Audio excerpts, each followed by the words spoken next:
When the annals of early 21st century music are written, I hope that Andrew W.K. is remembered for more than just his 2001 debut, I Get Wet. While his debut remains his best-selling work and contains his biggest hits like Party Hard and It's Time to Party, I think taken on its own, it's only part of the Andrew W.K. story and perhaps the least significant part of it at that. Now, I'll admit it, I slept on Andrew W.K. during his first few releases, I Get Wet and The Wolf. Even though I was still a teenager when I Get Wet was released and it was firmly marketed at my demographic, I thought that it was too much shtick at the time. I thought that Andrew W.K.'s love of partying seemed like more of an affectation or a caricature than a genuine personality.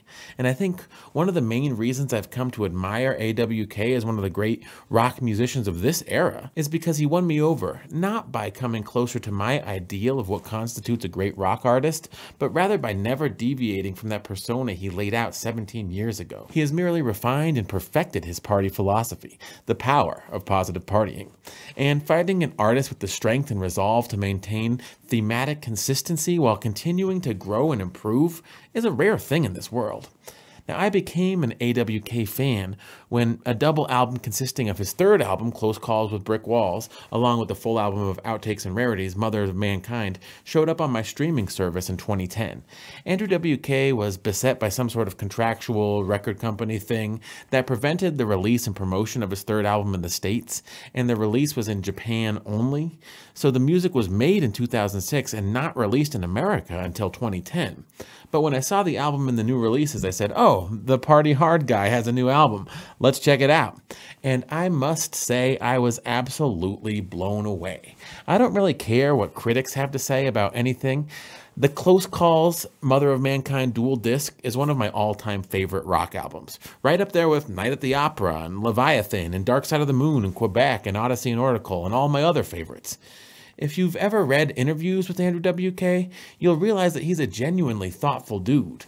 And in the 10+ years between recording proper studio albums, he spent some time traveling the country doing spoken word concerts, extolling his power of positive partying philosophy. Now, I have the news article from when he came to Denver, and in it he says, try to imagine that you're the strongest, most noble, most thoughtful, most compassionate, intelligent person in the world, and pretend to be that person. Speak from that place.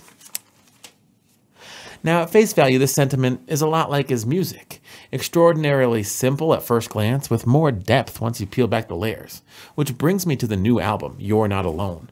For a first studio album in 10+ years, I can't give it high enough praise. In many ways, it picks up where Close Calls with Brick Walls let off. The musical exploration and brilliance is still there. The bombastic, over-the-top production still sells the messages of positivity. But this album, more than any of the previous, brings to the forefront the fact that partying is a dichotomous thing. And Andrew W.K. admits time and time again that hardships and uncertainty are a part of life, and facing them is also part of life. He encourages everyone not to try to defeat their demons, but rather to embrace them as a part of life and party with them.